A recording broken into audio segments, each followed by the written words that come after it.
En 1978, cuando yo tenía 8 años, un día me desperté muy temprano en la mañana con el sonido de unos disparos.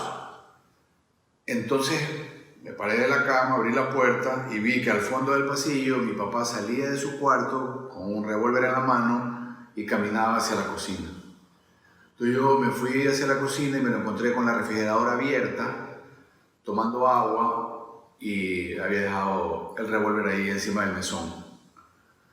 Entonces me le acerqué y él me contó que lo que había pasado era que él pensó que a su balcón ya había llegado el periódico a esa hora. Entonces había oído un ruido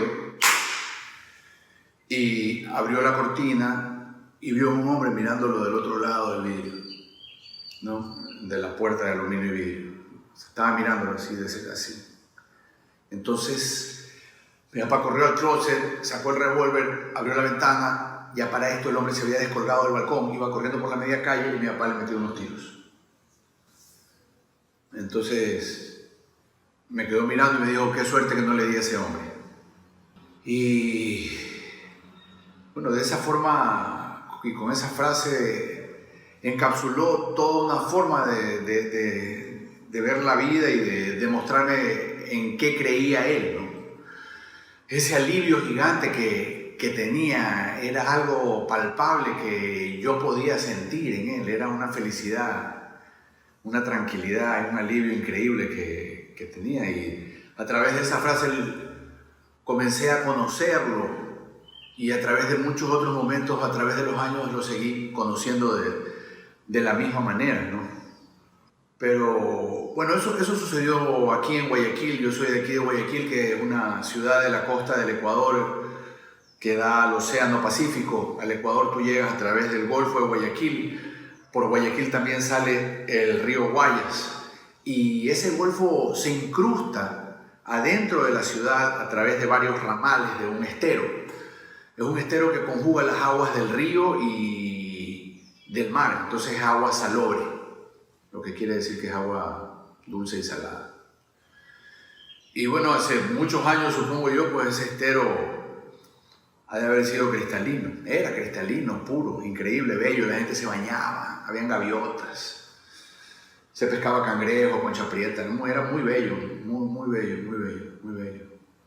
Pero ya para los 70 ya era definitivamente una cloaca, ¿no? Ya era una cloaca, había metales pesados de las fábricas que lo circundaban, ¿no? Basura de todo tipo. Todas las aguas servidas de Guayaquil se iban allá sin tratamiento. Entonces, en Marea Baja sobre todo tenía un tufo, un olor impresionante, una cosa indescriptible que yo nunca en mi vida he olido en ningún otro lado. Es un tufo que es como una mezcla de ácido sulfúrico con mierda, ¿no? Es una cosa indescriptible. Y ese es el olor que había esa mañana con Marea Baja en esa cocina conmigo y con mi papá, y con el vaso de agua y el revólver. Y bueno, ese olor, la verdad es que para mí sigue siendo sin duda alguna mi olor favorito del planeta. Es lo más bello del mundo, la verdad. Bueno, pero poco tiempo después de eso dejé de vivir en Guayaquil.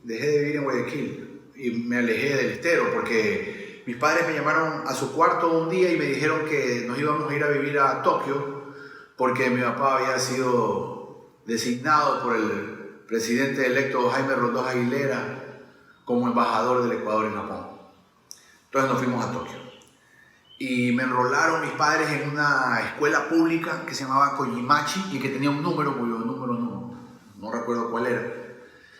Y yo no sé por qué razón mis padres permitían que yo me vaya en tren subterráneo desde mi casa en un barrio que se llamaba Shinjuku hasta la Kojimachi. Y eso hacía todos los días. Entonces fue un cambio bien radical verdaderamente, porque yo venía de la escuela moderna en Guayaquil, donde yo me acuerdo que a mí y a otros compañeros, cuando hacíamos mucho relajo, digamos, dentro de la bulla incesante de nuestra aula de unos 35 compañeros, la profesora nos agarraba y nos botaba con pupitre y todo, ¿no? Con pupitre y todo nos agarraba y nos botaba para afuera, ya en un estado de histeria y de ofuscación muy triste, del cual me arrepiento verdaderamente de mi conducta en esos tiempos. Era un lugar muy fuerte, Guayaquil, en esos tiempos, era un lugar muy salvaje. Bueno, y en cambio en Tokio yo vivía este tema del subterráneo. Y yo me acuerdo que un día yo me bajé del subterráneo y miré hacia atrás por la ventana que pasaba y vi que se me iba la lonchera en el subterráneo. Se me iba la lonchera. Una lonchera nuevecita de Doraemon, el gato mágico. Se iba. Y bueno, yo no sé, o sea, yo me acerqué a donde un oficial ahí en la estación y como en un inglés quebrado le dije que se me había ido la lonchera. Yo estaba bastante consternado, ¿no? O sea, mi almuerzo se había retirado. El caballero me hizo sentar en una silla y en el tiempo que se demora en llegar el tren al próximo andén y regresar el de vuelta, yo simplemente vi que llegaba mi lonchera de Doraemon en una ciudad de 16 millones de personas en 1979, 1980. Yo tenía conciencia de lo que quería decir, lo que estaba sucediendo, ¿no? Era como, o sea, esto es totalmente imposible. O sea, yo no sabía por qué lo había pedido, pero fue un milagro que sucedió frente a mis ojos y me di cuenta de lo lejos que estaba de mi pueblo. Y eso me llenó de una sensación muy extraña, como de una tristeza y una realización súbita de algo muy brutal que estaba sucediendo. Me di cuenta que estaba en otro planeta. Poco tiempo después tuvimos que regresar al Ecuador porque ya el 24 de mayo de 1981 murió Jaime Roldós y su esposa Marta. Y mi papá regresó al Ecuador y nosotros también eventualmente regresamos con él. Y bueno, ya en el Ecuador pues yo volví a conectarme con mis compañeros en sexto grado. Y luego pasé al colegio, a otro colegio, colegio jesuita, el colegio Javier. Y ya poco tiempo después entré en una adolescencia sumamente conflictuada. No tenía imágenes que yo pueda decir, yo quisiera seguir este camino. O sea, no había como un reflejo hacia mí, solamente había la belleza de mis padres, ¿no? O sea, quiénes eran ellos para mí.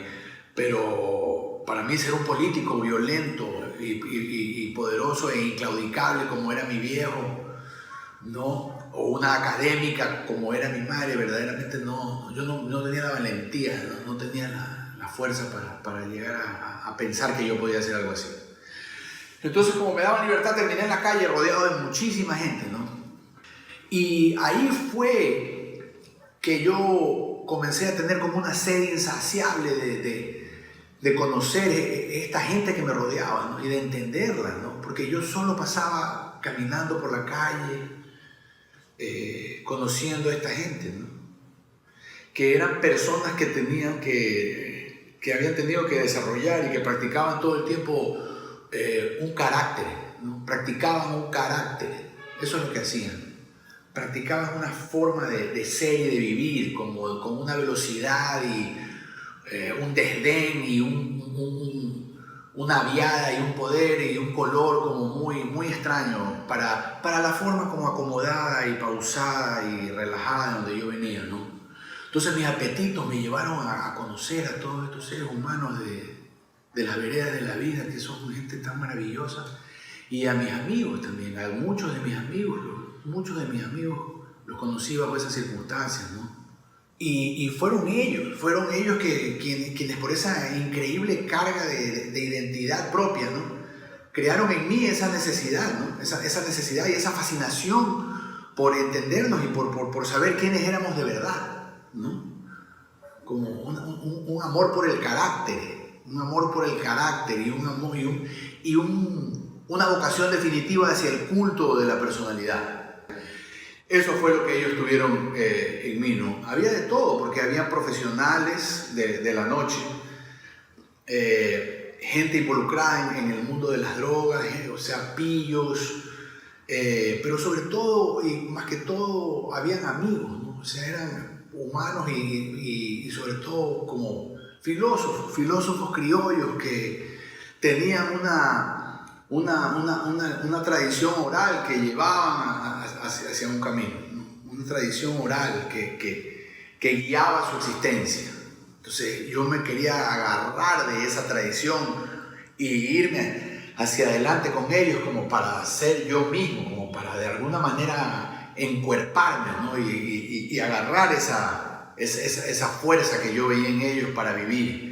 y para alejarme de mis propios temores, de mis propias debilidades y de mi inherente miedo a la vida en esa era, ¿no? Y pocos años después, perdido todavía, perdido y sin norte, me fui a vivir a la playa a los 19 años. Me fui a vivir a la playa, huyendo de mí mismo y huyendo de Guayaquil también, porque Guayaquil es una fuerza opresora de un peso increíble. Entonces me fui a la playa. Y ahí, pocos años después, luego de tener a mi primera hija, leí Sueño de Lobos, de Abdón Ubidia, ¿no? Mi madre me había inculcado a través de los años el vicio de la lectura, y ahí encontré Sueño de Lobos. Ya lo había leído antes, esa fue la segunda vez que lo leí, porque primero lo leí en Quito hace muchos años atrás. Lo había encontrado en un departamento de mi papá y lo leí. La segunda vez que lo leí me di cuenta que era una gran idea hacer una película de Sueño de Lobos, pero no en Quito, que yo no conocía, sino en Guayaquil. Y eso fue lo que hice, ¿no?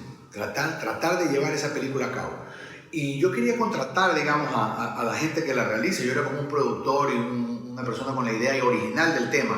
Entonces me reuní en Guayaquil, en una esquina aquí de mi barrio que se llama Urdesa, que es la urbanización del Salado mismo. Me reuní con Jorge Martillo Monserrat, que es un artista y poeta guayaquileño. Y le dije, mira Jorge, yo tengo esta idea, hermano, yo sé que tú estás escribiendo guiones para la televisión. Tú me puedes ayudar a escribir este guión. Trabajemos juntos, le digo, yo voy a conseguir plata. Me dijo, no, me dijo, ¿sabes qué? ¿Sabes qué me dice? Escríbelo tú. Y digo, Jorge, yo no he escrito un guión nunca en mi vida, yo tengo 24 años, o sea, no sé cómo.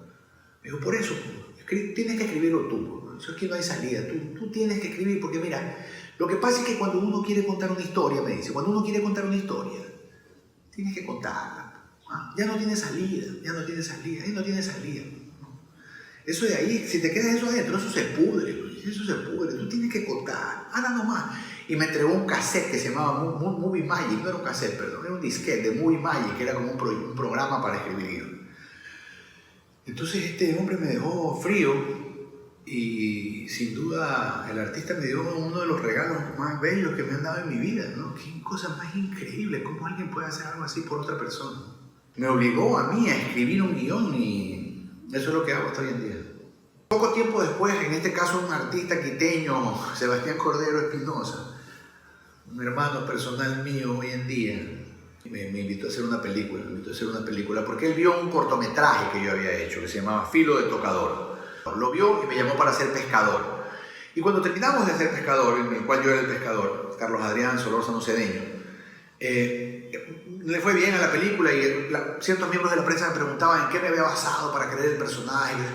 Yo verdaderamente no tenía idea de lo que me preguntaban, ni tenía mucha idea de lo que yo había hecho, ¿no? Pero mientras más me preguntaban, yo más me daba cuenta de que lo único que había sucedido es que yo me había nutrido de todo lo que había vivido en mi adolescencia, principalmente, y a través de los años, y que esa suma de influencias habrían creado mi carácter y habían creado el carácter del personaje, ¿no? Entonces, yo no tenía nada que hacer sino citarle gente que yo conocía, ¿no? De mis amigos, básicamente, que es la gente de la que yo me alimento, digamos, y yo me nutro como ser humano para moverme por la vida frente a las distintas circunstancias, ¿no? O sea, una amalgama de mi criterio y de mi ñeque personal, de mi fuerza personal con lo que es Guayaquil, con lo que es esta gente que creció alrededor del estero. Mi punto con estas historias, nuevamente, es que el valor del camino de la búsqueda de la identidad es que solo sabiendo quiénes somos podemos transformarnos. O sea, esto no es la identidad no es un tema estático ni es un tema chauvinista, es una transformación constante, ¿no? Pero yo creo que solamente con un conocimiento sólido de quién es uno y de una certeza y una actitud definida, uno puede ser empático, ¿no? La empatía solamente se puede dar a través de ese autoconocimiento y eso es lo que crea la capacidad de conspirar, ¿no? Cuando tú te conoces y estás con otros humanos que se conocen, tú puedes conspirar. Y eso puede llevarte a descubrir nuevos mundos, ¿no? Nuevos mundos de todo tipo, estéticos, físicos, religiosos, ¿no? Esotéricos, de todo. Ahí hay un mundo afuera que tú puedes descubrir. Pero no puede existir el ser global sin antes existir el ser local. Eso es lo que yo creo. Por ejemplo, yo puedo saber y ver que Guayaquil es una ciudad violenta, fuerte, materialista y muy bella y muy transparente y muy espontánea y muy positiva y muy propositiva a la vez, ¿no? Pero tengo que entender los dos lados de la película para saber cómo cambiarla. Gracias a mi mamá que me había inculcado el vicio de la lectura, yo alguna vez leí esa frase de Álvaro Mutis que dice: nos encontramos siempre en el camino de ser cada vez más nosotros mismos. No sé si exactamente eso es lo que dice, pero a mí verdaderamente no me importa porque eso es lo que yo recuerdo y eso es lo que yo creo. Lo cual me lleva directamente también a otra frase, que es la frase de Fritz Lang, que dice: solamente lo local puede aspirar a ser universal, ¿no? Entonces, ese es el sumo, ese es el sumo de la búsqueda. No es más que una búsqueda. Finalmente, lo que me dijo mi papá esa mañana, ¿no? Qué suerte que no le di a ese hombre lo que tenía una carga de empatía, ¿no? Una escala de valores y una forma de ver la vida y algo que tiene que ver con algo que se llama la forma correcta de vivir, ¿no? Empatía, eso fue la clave de esa descarga. Él simplemente no creía que valía la pena meterle un tiro por la espalda a un ser humano que se iba corriendo de tu casa desarmado, ¿no? O por lo menos se dio cuenta de eso después de disparar. Y estaba muy feliz de haberlo descubierto, ¿no? Empatía. Pero empatía no es algo que solamente le falta a Guayaquil, ¿no? Es algo que le falta al mundo entero. Guayaquil se encuentra todavía en su búsqueda de identidad y eso lo podemos saber mirando el estero, porque el estero, si bien ha mejorado un poco, en gran parte sigue siendo una cloaca, ¿no? Entonces eso demuestra quiénes somos y dónde estamos aún. A través de lo que vivió Guayaquil en la última pandemia, espero yo que hayamos aprendido algo de eso para transformarnos entre nosotros y buscar puentes dentro de los mismos guayaquileños. Sí, ese es un reflejo del planeta, ¿no? Porque al final del día, Guayaquil es el mundo y el mundo es Guayaquil. Y yo podré irme donde sea, podré estar en cualquier parte, ¿no? Y podré alejarme del estero, pero el estero siempre estará en mí.